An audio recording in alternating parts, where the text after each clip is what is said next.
Hello everyone, welcome back to my channel art by Sumana. আশা করি তোমরা সবাই খুব ভালো আছো, সুস্থ আছো। তা আজ আমি তোমাদেরকে দেখাবো ক্লের শিউলি ফুলে কিভাবে স্টেপ বাই স্টেপ রং করা হয়।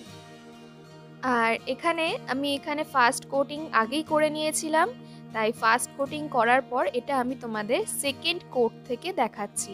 আর এটা হলো অ্যাক্রেলিক কালারের হোয়াইট বেস কালারটা আমি এখানে নিয়ে নিয়েছিলাম, আর সেটাই এখানে ভালোভাবে অ্যাপ্লাই করে তোমাদের দেখাচ্ছি।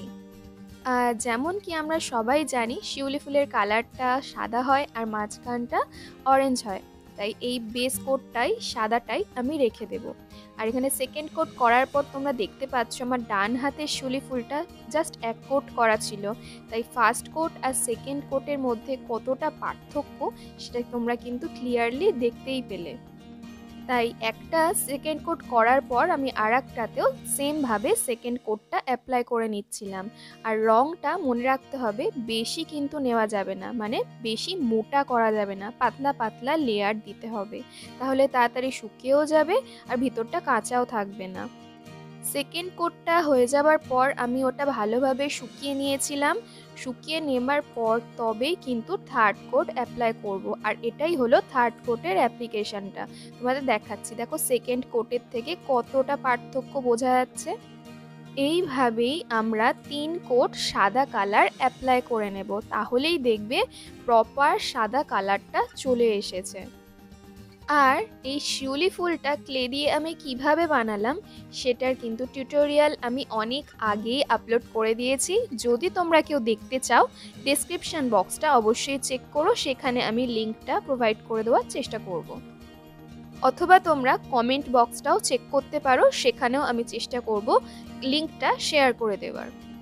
তারপর আমি এখানে থার্ড কোট কমপ্লিট করে ড্রাই করে নেওয়ার পর এখানে একটা অরেঞ্জ কালার নিয়ে নিয়েছিলাম, আর এই অরেঞ্জটা এই মিডিল পোর্শনটায় কালার করে নিচ্ছিলাম। আর ভালোভাবে কালারটা করতে হবে যাতে কোনায় কোনায় সব জায়গায় কালারটা থাকে, আর কোনো জায়গা যেন ফাঁকা না থাকে, না হলে কিন্তু দেখতে বাজে লাগবে।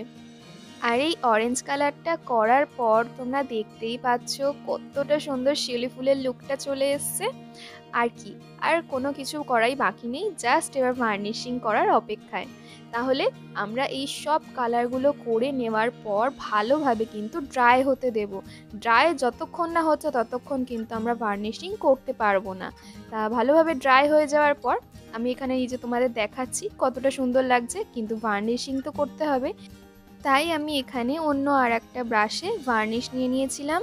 আর ভালোভাবে ভার্নিশটা করতে হবে যাতে কোনায় কোনায় প্রতিটা জায়গায় ভার্নিশটা যায়।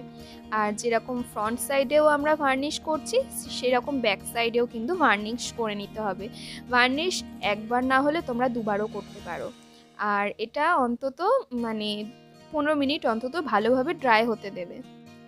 তাহলে চলো, আমার এখানে ভার্নিশিং করা কালার করা সবই কমপ্লিট।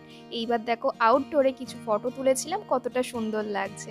তাহলে চলো, তোমাদের সঙ্গে নেক্সট একটা ভিডিওতে দেখা হচ্ছে। ততক্ষণ তোমরা সুস্থ থাকো, ভালো থাকো, বাই।